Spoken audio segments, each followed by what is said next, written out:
it is true that the presidential election was generally seen to be free, fair, and peaceful. However, there was in fact a huge array of election malpractices virtually in all the states of the Federation before the actual voting began. It is incredible. In view of all this, I find the conclusion unfortunate but inescapable that the federal military government is guilty of bad faith, pure and simple. No one has accused me of any offense against any non-electoral law or regulations. The people of this country went to polls on Saturday, June 12, 1993, and without let or hindrance chose me as their president.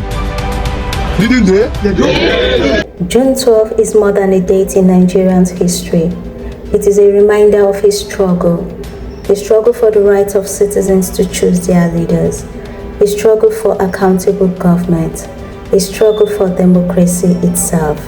For many Nigerians, the events surrounding the June 12, 1993 election became a defining moment in the country's democratic journey. In challenge of military rule, we believe that this country needed to be ruled by our consent. The people needed to give their consent, and that meant that we needed democracy to be in place, and the military being in office and being in power was a major challenge for us as human beings, because we felt that it diminished us as human beings. And when I and Lisa Gbakoba set up the Civil Liberties Organization in 1987, it was really to say, look, we can't be ruled without our consent. We can't see these egregious violations of human rights by an undemocratic government. And I must say that I am particularly fulfilled that I was part of that movement, beginning that movement to challenge military dictatorship in this country. So June 12 is so very important. It remains a symbolism of the fight for greater democracy, respect for human rights, respect for consent of the people to be ruled by those that they elect. And it's continuing, and we will continue in that struggle to get to the ideal that democracy represents. I, Olusegun Obasanjo, do solemnly swear. Do solemnly swear. 6 presidential inaugurations, more than 2 decades of uninterrupted civilian rule. For a country once defined by military interventions, that continuity is itself significant. I think for me the biggest gain will be a sustained civil rule. We've had uninterrupted civilian rule since 1999.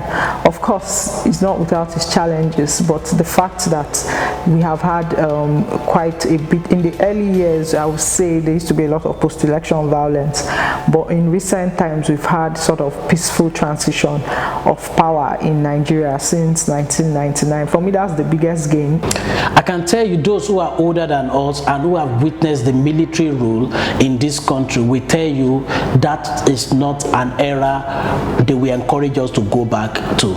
That was an era that nobody wants to remember in terms of human rights, in terms of civil participation, in terms of freedom. But we have this democracy on our hand now that we're practicing today, that we are enjoying today, that some people have fought for. We are enjoying this democracy today because some people have shed their blood for us to enjoy this democracy. Let's protect this democracy. Let's make it work. Democracy survives when institutions remain strong, accountable, and responsive to the people they serve. Democracy is not only exercised on election day, it is sustained by the active citizenship, public participation, and constant engagement. I'm very concerned about the declining trust in democracy, and I feel that this is coming from a variety of reasons. A lot of young people have not seen Nigeria work in the way that the older generation has seen Nigeria work.